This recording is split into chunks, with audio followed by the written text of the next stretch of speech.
It's time for us to give some love to the video game sidekicks and main heroes that we forgot last time, in the best way that we know how to, by pitting 50 of them against each other in the Squid Game.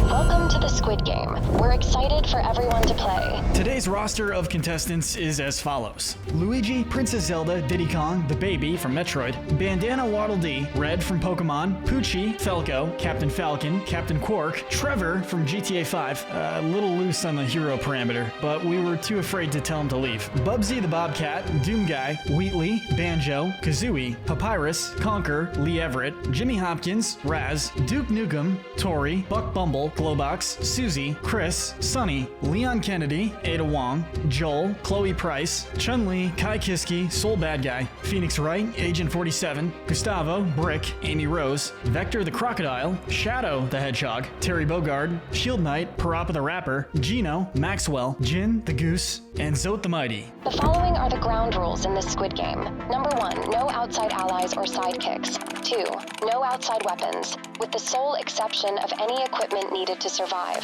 Number 3, no magic. 4, natural abilities are allowed. The first game is red light, green light. You may move forward when it shouts green light, stop when it shouts red light. If your movement is detected afterwards, you will be eliminated.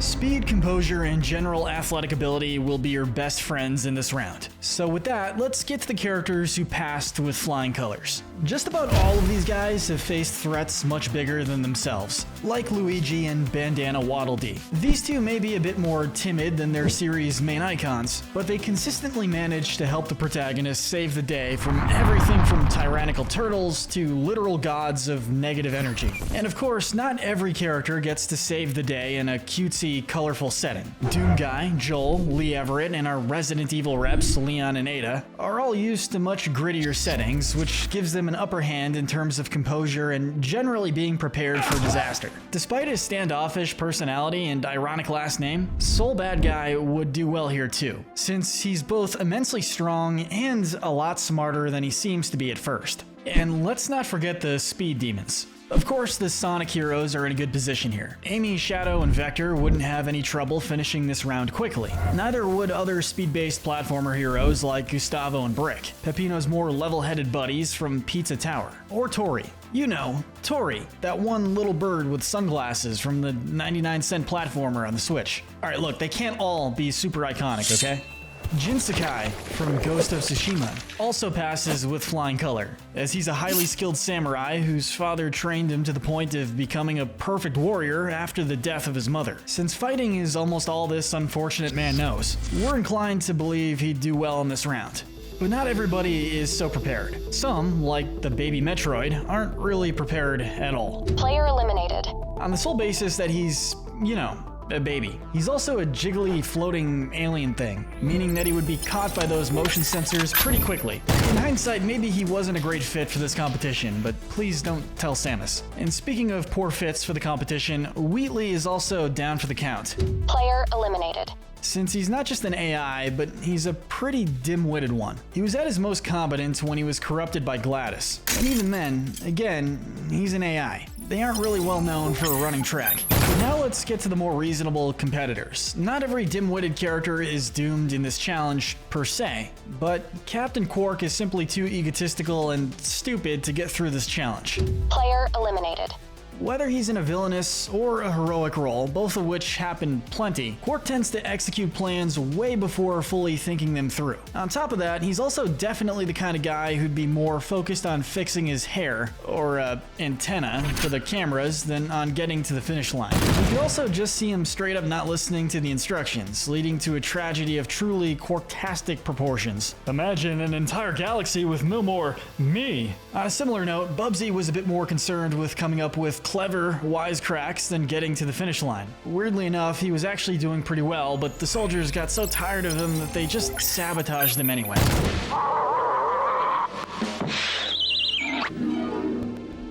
Player eliminated. While she's been through her fair share of tragedy, Chloe Price doesn't seem mentally stable enough to get through this round. She'd probably just start flipping off the guards during red lights, unfortunately before realizing the motion sensors were a thing. Player, you have been eliminated. Finally, in a truly shocking upset, Zote the Mighty is a first-round elimination.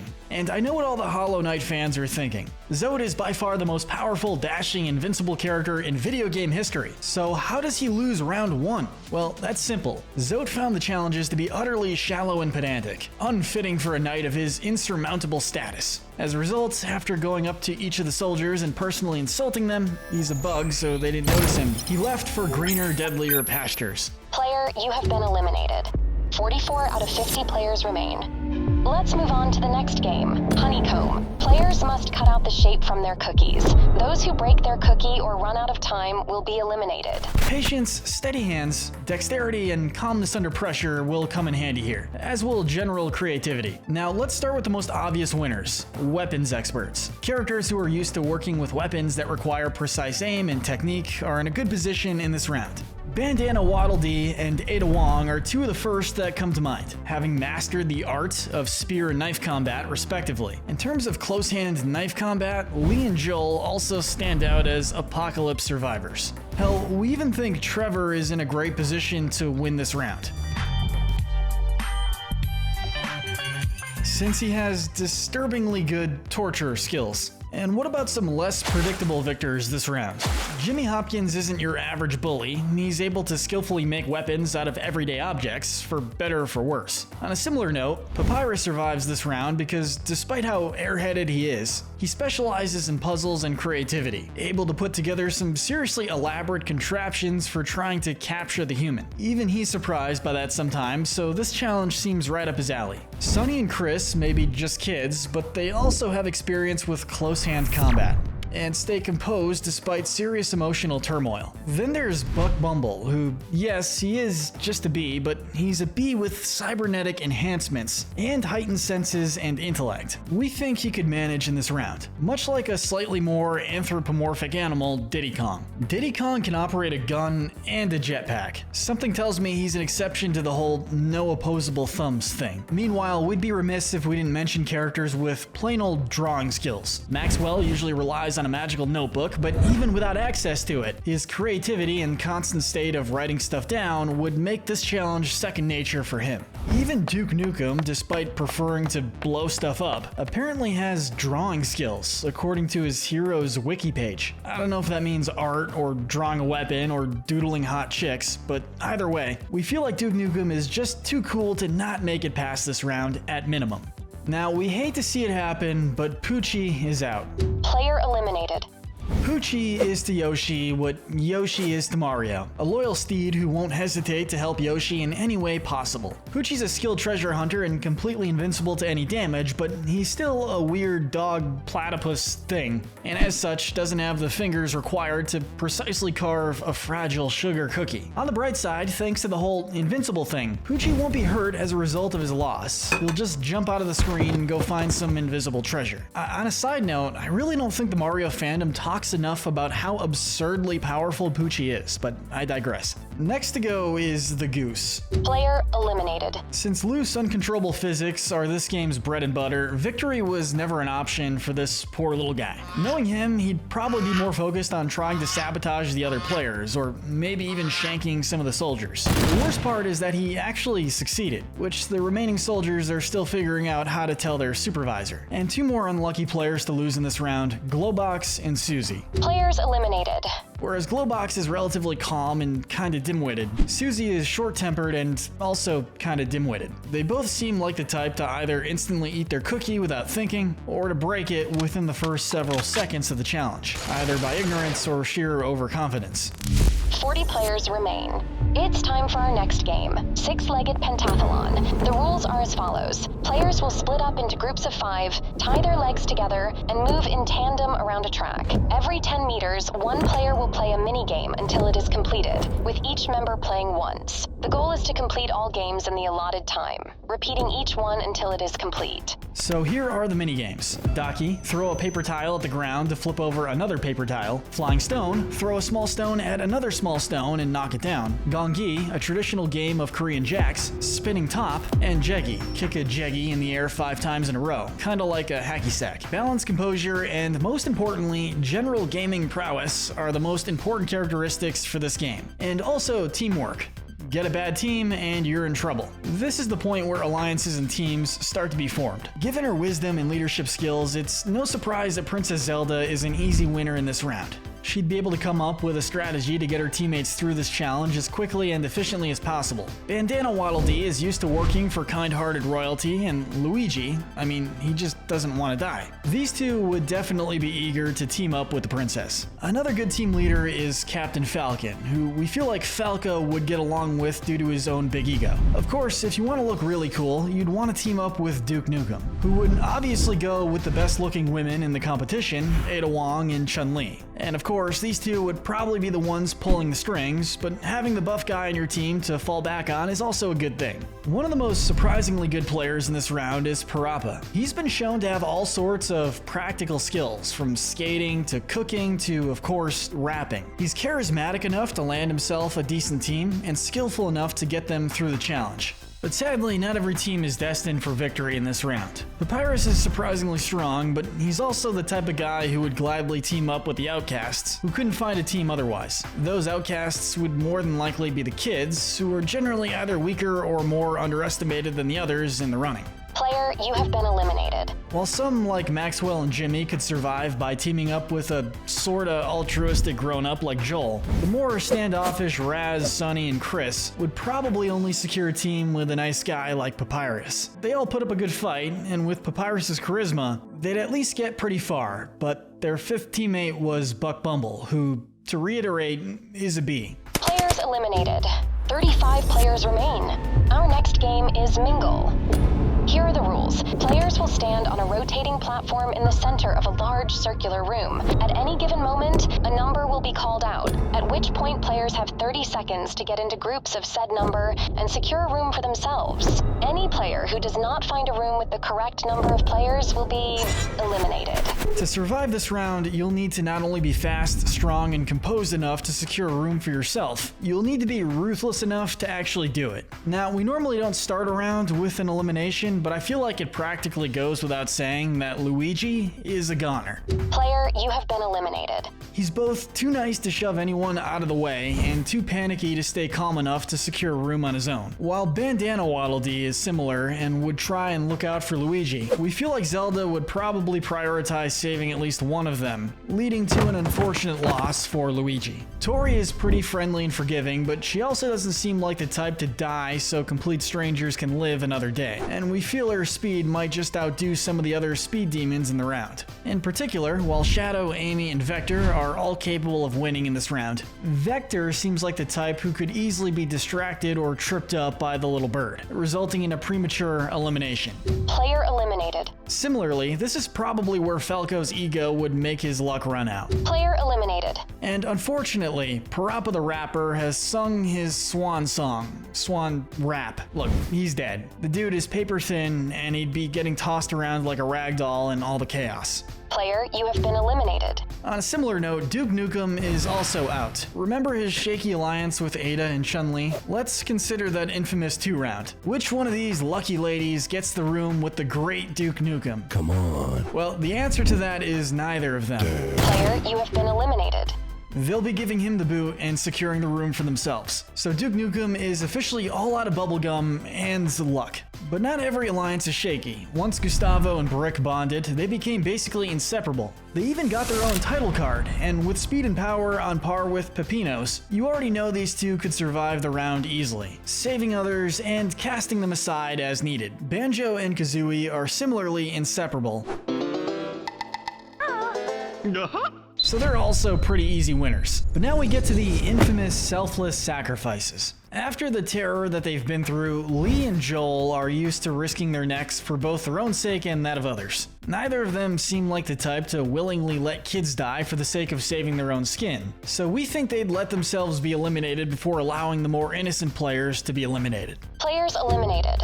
And the same goes for Shield Knight, a hero with selflessness on par with Shovel Knights, which is saying a lot. I mean, her whole theme is protecting people. It's a shame, but despite her being absolutely fit to win this round, she just wouldn't let innocent people die. Player, you have been eliminated. In hindsight, her dying to save Trevor from elimination may not have been the heroic deed she thought it was, but she meant well. And speaking of Trevor, you're on his team whether you like it or not. He's grabbing players 2 or 3 at a time and dragging them into those rooms in whatever quantity is required. And we have to consider one of the most experienced warriors in the running. While Jin Sakai certainly isn't the type to mow down innocents to save himself, he is the type to cut down other folks with blood on their hands. He has a code of honor, but he's not going to use it as an excuse to go easy on the people who are brutally shoving others out of their way to save their own butts. And the same could be said for Doom Guy, who punched his own superior for commanding him to launch an attack that would endanger civilians. A team up with these two would spell the end of some of the more ruthless competitors like Agent 47, Conquer, who's probably drunk at this point. Oh no.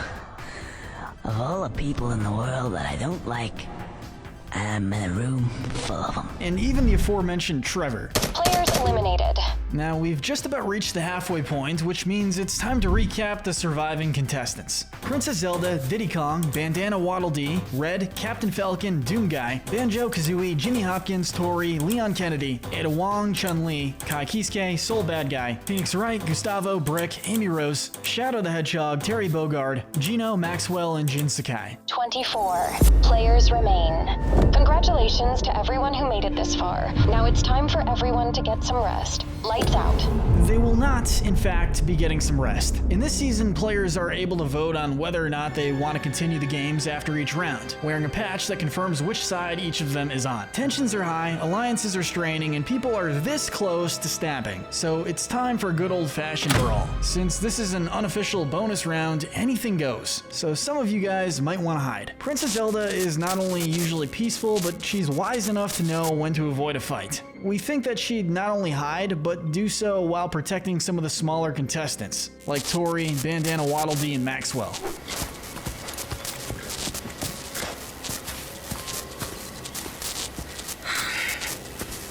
And stop following me! Similarly focused on protecting the innocent would be Kai Kisuke. And of course, this would motivate his arch-rival, Soul Bad Guy, to try and one-up him by also protecting weak players. But not everyone was wise this round. Captain Falcon couldn't resist repeatedly asking some of the other players to show me your moves, which they very much cooperated in doing. Player, you have been eliminated. As a fight breaks out, of course, plenty were tempted to join in the carnage. Diddy Kong, for example, was eager to jump in and test his might against the equally friendly Smash veteran Terry Bogard.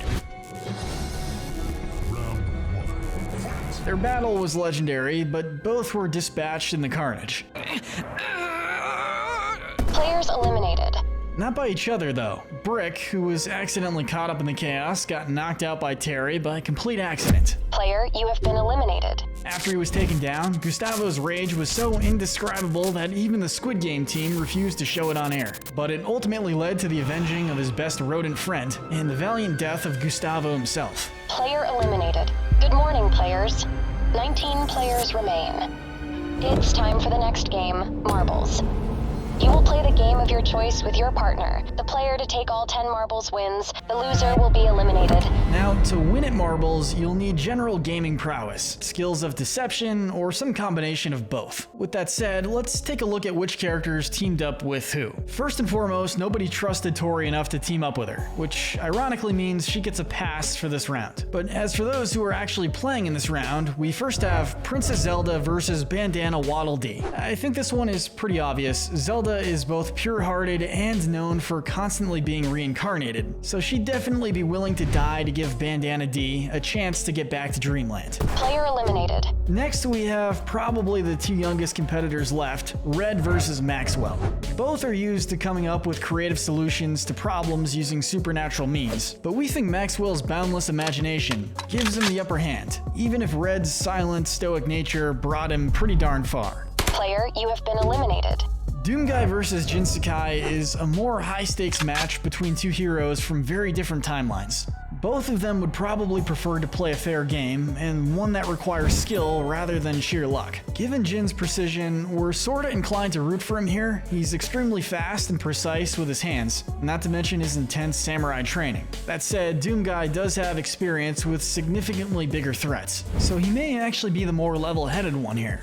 Player, you have been eliminated. It's a close call, but given the sheer power gap between them, we can't help but feel like Doomguy would demolish whatever game he was tasked with playing. Now, Banjo versus Kazooie. This is a tough one. Being best friends, these two would both be horrified at the idea of putting the other to death. Frankly, neither would be willing, but since Kazooie is the more skeptical of the two, we think she'd manage to trick Banjo into winning. As odd as that sounds. Player, you have been eliminated. Banjo wouldn't want to win, but Kazooie would sacrifice herself and trick him into it. Jimmy Hopkins versus Phoenix Wright. And we know Phoenix Wright isn't perfect, but we don't think he would let the kid die to save himself. Player eliminated.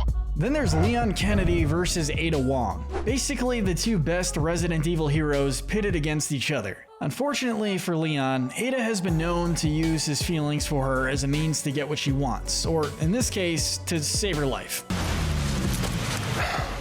Women. His inability to let go of her would sadly spell his doom, even if Ada would feel guilty over it. Player, you have been eliminated. And then we have Chun-Li versus Gino. The age-old, everyone else already has a teammate, so let's go for it, team up. While Gino is an intelligent being with otherworldly power, honestly, can you really say that description doesn't fit Chun-Li as well? Knowing her, she'd be happy to play in a test of strength, and while Gino would put up a good fight, he'd probably lose to the self-proclaimed strongest woman in the world. Player eliminated.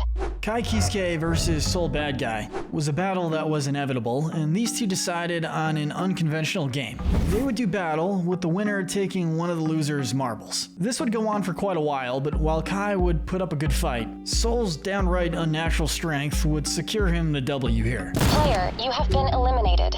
And lastly, we have Amy versus Shadow. While Shadow is a bit of a morally gray character in most appearances, he would be hesitant to doom Amy, who he seems to genuinely get along with. Fortunately, he wouldn't have to make the call because Amy is selfless enough to sacrifice herself to let her Hot Topic loving bestie live another day. And knowing Shadow, this would give him plenty of motivation to stand strong in the final rounds. Player, you have been eliminated. 10 players remain. It's time to move on to our penultimate game, Glass Stepping Stones. In this game, players will select numbers that determine the order in which they play. This game involves crossing a bridge made of 2 rows of glass tiles. One tile will break, the other will not. Unfortunately for those who picked low numbers before the round starts, they'll basically be cannon fodder. Having a big ego, or the impulsive need to go first or early, would be your downfall in this game, since this makes you essentially a test monkey to see which tiles are safe. But let's see who's left standing at the moment. Bandana Waddle Dee, Maxwell, Doomguy, Banjo, Jimmy Hopkins, Ada Wong, Chun-Li, Soul Bad Guy, Shadow the Hedgehog, and Tori. Losing first are the characters least likely to think very hard about which number to pick. Jimmy, Banjo, Soul, and Chun-Li all fall into this category, but none of them picked number 1. Players eliminated. That honor goes to Tori, Player, you have been eliminated. who didn't get to number 1 first, but was generously given it by Bandana Waddle Dee. Player, you have been eliminated. And don't worry guys, the guards all agreed Bandana D was just too cute to eliminate in the traditional sense. So when he fell and started indefinitely jumping, they just rolled with it. And that brings us down to our final 4. Without his magic notebook, Maxwell is still a creative thinker, but we doubt he'd see the importance of choosing a higher number. Or maybe he would, but guys, I'll be real. What would he do against any of the other 3 in the final round without his notebook? Player eliminated. It all comes down to Shadow, Ada, and Doomguy. Ada definitely seems like the type to charm her way into getting a slightly lower number than the other 2. And while she made it really far, that would prove to be a poor decision. Player eliminated. With that, we've reached our final 2. Congratulations to Shadow the Hedgehog and Doomguy. It's now time for the final round. Prepare for Squid Game. Now, the rules for this game. 2 opponents go up against each other, with one acting as a defender and the other as an attacker, with the attacker doing everything they can to reach the top of the court, or the squid's head, and touch it with their foot, with the defender doing whatever they can to stop them, or at least that's how Squid Game is traditionally played. Here though, it's more of a battle to the death type of deal. Now this is the final battle. Even without weaponry, both Shadow and Doomguy are ridiculously strong. Shadow is physically strong enough to lift trucks, buses, and giant slabs of concrete with one hand, while Doomguy can similarly push multiple tons of concrete across terrain with a single punch. And that's just to make the levels easier. Just imagine how much they could do in an actual fight with that kind of strength. The Doomslayer is powerful enough to rip all kinds of demons apart with his bare hands, whereas Shadow has all sorts of chaos energy that can do anything from paralyzing his foes to, well, just straight up annihilating them. Doomguy might have just a slight advantage in terms of firepower, but given how many godlike threats Shadow has faced, I really do think it all comes down to speed, which, yeah, I'm not even gonna patronize you guys here. There may not be a ton of room in the arena to use that speed, but with Shadow having speed on par with Sonic, it's gonna be game over for Doomguy. He lost to the one demon he wasn't prepared for, the elusive speed demon. It's been a good season of life for Shadow. From absolutely dominating the box office to now being the winner of today's Squid Game, now all we need is to finally get this dude in Smash Bros.